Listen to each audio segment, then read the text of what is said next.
Hey folks, welcome to the first ever episode of Cerebral Air, brought to you by, I'm Lauren, aka the Cloud Free Entrepreneur, Sounds good to me. and Jeff, aka the Awkward Poet. Kind of share with the audience here how we came together, what Cerebral Air is all about. But first, let's give them a little taste of who you are, who I am, and where our strange names come from. So I'm going to turn it over to the Awkward Poet to let you kick us off. Well, one day long ago was the start of this little picture show. Ideas blended or not. And you reminded me of Steve Jobs a lot. Hey, I said at the time, let's shift this convo into second gear. There's a ton for us to learn right now and right here. We departed from that day at the dealership where we met, and we moved on our way until recently when I gave you a call. I said, hey, Lauren, I've got an idea of sorts, not about something already done, like creating a cure for warts. I'm unsure who's done this or what. And I'll admit, some people think I'm a little bit of a nut. But I've got a reply to that. Lauren, fact. What you think of this? Since I know you're quite wise, I laid it out for you, and then came your reply. Visionary therapy meets vision therapy, eye to eye. And that's how I saw it. I love it. So, as you know, we talked about you doing a poem. I've never heard it before. That's the first time I've heard it together with our viewers. So I love it. So that's the Awkward Poet. And we'll dive more into how Jeff got branded that way. But you see an example of the poem side, which is one of his superpowers, is just take any theme, any idea, and in milliseconds create inspirational words and make it rhyme, which baffles me how you do that.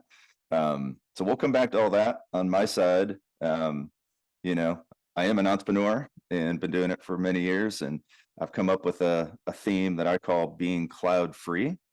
And we'll dive deeper into that maybe in a future episode. But in short, cloud free is a mindset. Because as a creative person, as an entrepreneur, as a business person, just all of us in life, we have things that are kind of challenges, stressors. And my term is that puts clouds in my head, and I don't like clouds in my head. I want a sunny, clear, airy head. So, a couple years ago, I came up with the thought of wanting to be cloud free, which is doing things and inspiring things to focus on what makes me happy, what delivers value to the world, and what clears my mind to have a good vision for the future. So that's why I have the cloud-free concept, and I'm doing things as a cloud-free entrepreneur. And that's sort of my side of the equation. Of Jeff and I came together around Cerebral Air, which is cerebral. I'm cerebral. We're both cerebral, but we want it to be clear and airy and fun. And as we say, real and raw as we address challenges for the world. So that's a little bit about my side of the equation. Jeff, feel free to add to that. I want to share the story of how you and I reconnected, which is part of the title of this episode. But before we go there, I just wanted to see if you had any more inspirations.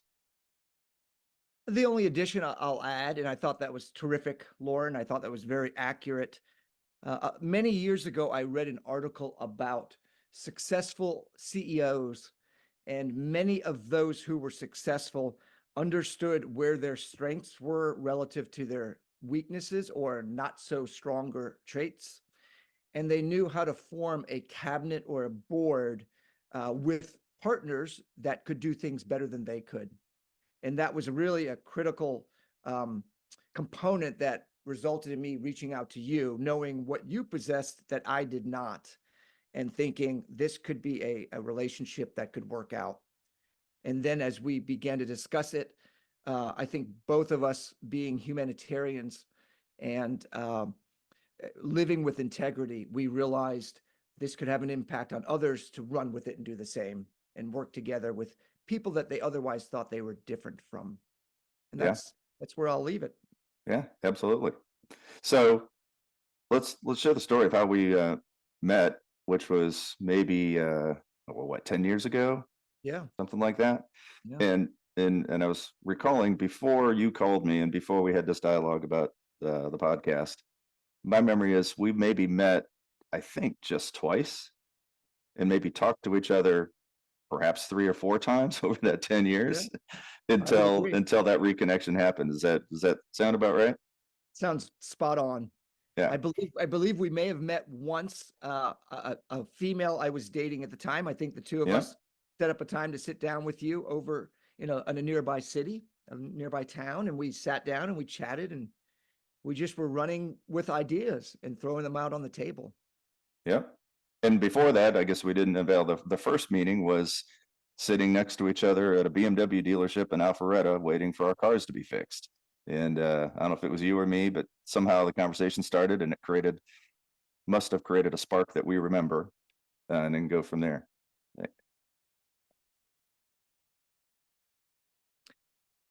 As I recall it, Lauren, I believe knowing my big mouth, which has, which needs to be condensed. Brevity is good. But I believe I may have been speaking with you, and I believe when I mentioned that I thought you looked like Steve Jobs, my my perception was you sort of backed off as if to say, I'm not really interested in speaking at the moment, which could be understood since we were there for a recall on both of our vehicles. But but somehow we just blended, and I think we saw each other, or at least I saw in you several ideas that were very interesting in the way that you had established yourself as an entrepreneur. And the more we dug into that, the more I think we both began to learn about each other. Yeah. Well, in addition to that, I do think we're both, and as we've been meeting in this, I know we're both, as you said, humanitarians. We enjoy meeting and connecting with new people, and so I think we saw a commonality there. We've since found out we both have, kind of professionally a sales background and do a lot of things in the sales world. So just meeting and engaging with people, which you and I did that day. Even though we didn't stay much in touch over 10 years, it was kind of that initial connection, and here we are bringing it home again for Cerebral Air. Absolutely. I think, Lauren, maybe you agree, maybe you don't. It shows, it exemplifies. It exemplifies that two people can have a chance meeting and they may have perceptions that are accurate or not, and space can occur and they can reconnect. And sometimes when you reconnect, or when we reconnected, we were able to really dig in and dive deeper to realize, wow, we really aren't that different after all. So on that, so our episode here for what we're calling a prequel, we'll describe that later, is reconnecting a friend and a vision. So there's many elements of what we're doing here that are reconnection. We just described how you and I reconnected, kind of at the friendship level. But what's interesting behind that is I know you've been reconnecting some things in your life, including vision. uh, and we're reconnected on a vision for what we're doing here.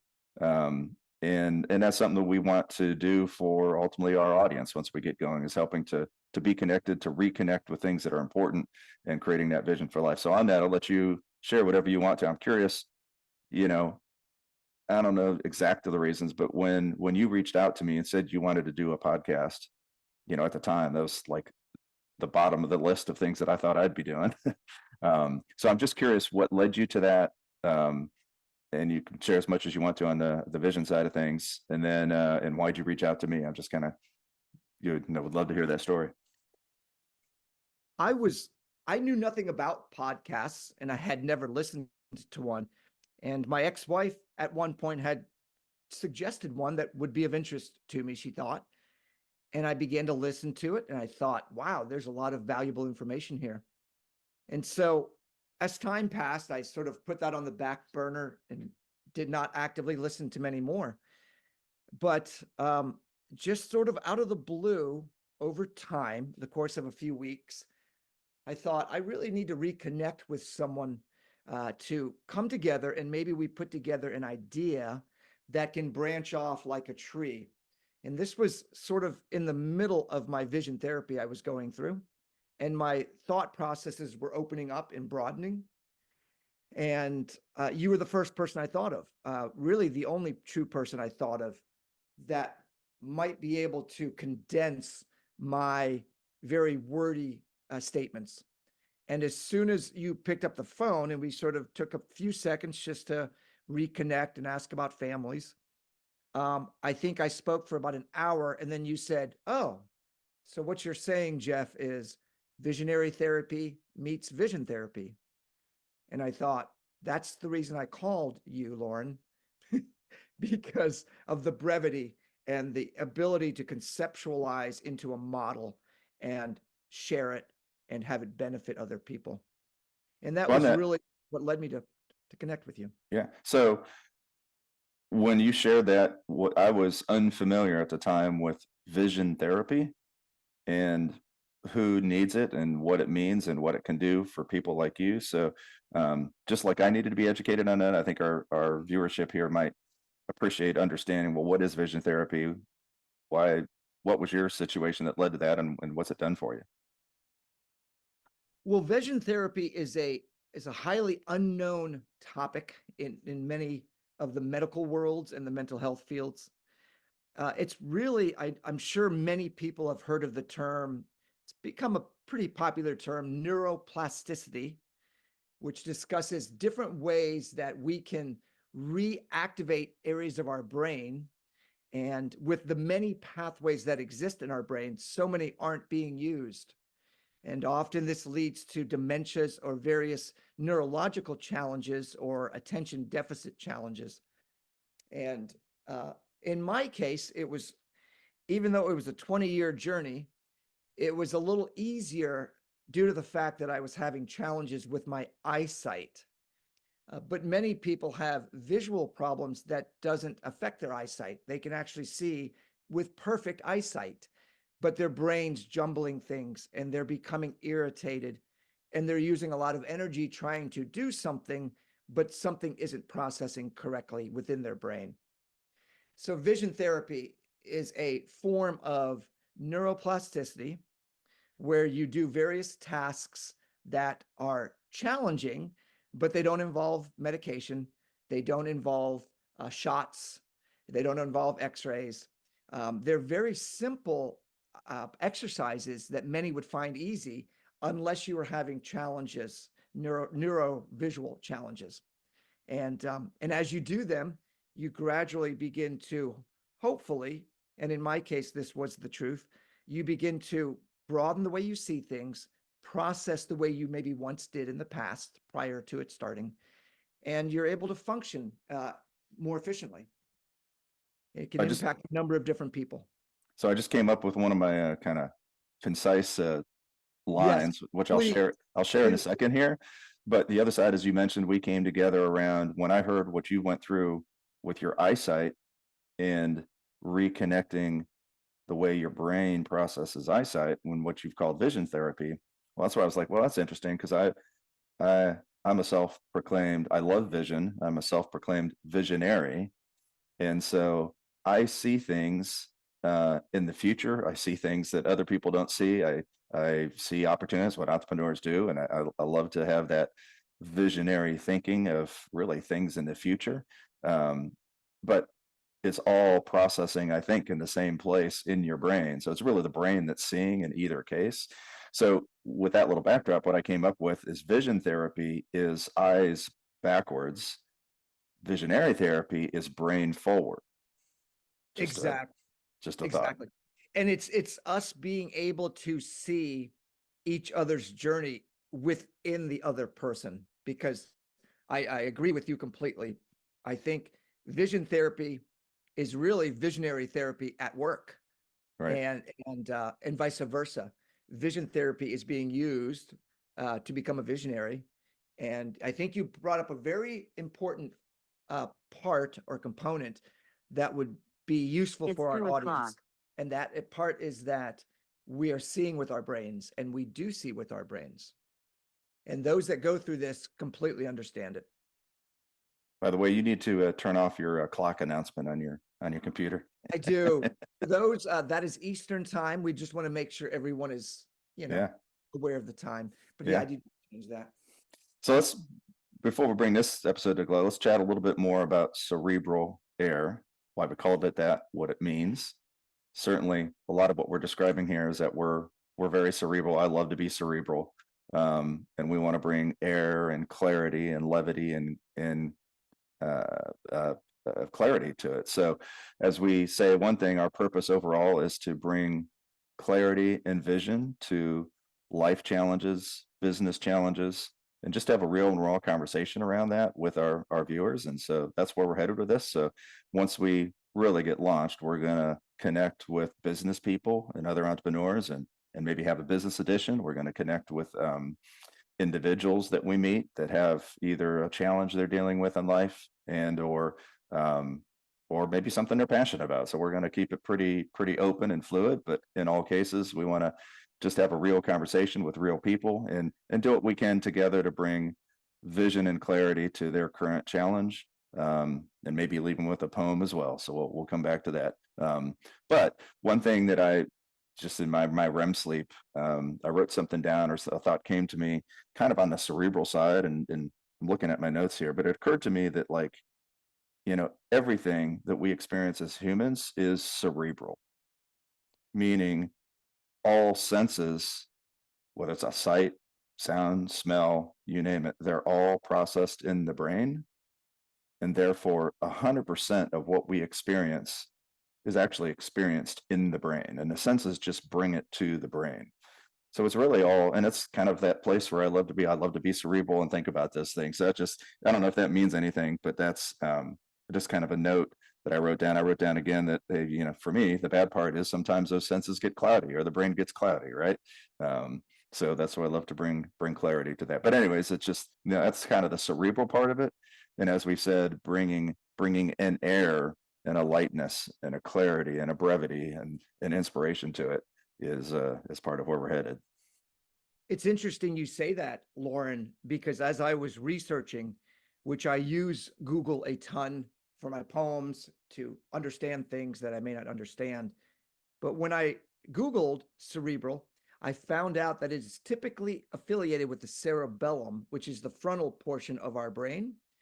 And exactly like you just said, that part of the brain is used to process information, to make decisions, and to understand our whereabouts and the stimulus coming in. So I think you summarized it perfectly, actually. All right, awesome. Well, we should probably bring our the first one to a close here. Hopefully, the folks that come back and listen to this prequel enjoy a little bit of background on kind of our backstory, if you will, who we are, how we came together. So, we did think of this as a prequel, meaning we're maybe going to do a few more of these, dive into more what it means to be cerebral, what it means to be vision therapy, visionary therapy, talk more about the awkward poet and all of those things. But and then we're going to launch with more more candid episodes with guests. So as we get out there, hopefully folks, again, if they're interested and want to learn a little bit more about the awkward poet and the cloud free guy, they can fall back on this. So I want to end with something that you've got prepared for us here in a minute, but was there any other topics we wanted to get out today in this first version? I don't think so. We are, as Lauren had mentioned, we are definitely open to ideas, brainstorming opportunities. If you wish to share your story, we will have our website up and running shortly, and we'd love for you to send us a note, and you will fly the plane. We just want to give people the opportunity to hear your stories and find ways that we can together work through challenges. We are definitely not doctors, and neither was Dr. Seuss, but we are self proclaimed human beings, and we want to be a part of trying to help people and help ourselves together. I like it. So we'll dive into this maybe in the future, but we do want to have kind of a signature trademark in how we close out our episodes, um, and we truly want to bring meaning and value to our audience and to our guests, and leave them with something, a leave behind, hopefully, that captures the essence of whatever we discussed. And again, if we can, we want to bring a better vision to whatever the challenge topic is. We want to bring some clarity to it, and something concise that they can take away and act on. So we're actually going to do something pretty unique as we do that in the future. We're going to take a few days after we record a podcast and actually come up with some of those deliverables, reconnect with our guests, and share them together. And in keeping with Jeff, one of your unique skills, I think we also want to close and have a nice leave behind poem. So if you have something prepared for us, we'll let you close us out here as the awkward poet. I believe something may have come to me, Lauren. It's funny you should ask. We want to thank everyone for their time. We do appreciate every bit as we give thanks to God. And now let's get on with it. I say we do it. We'll be So, ready for the next time. thank you. Let's go enjoy our Saturday afternoon.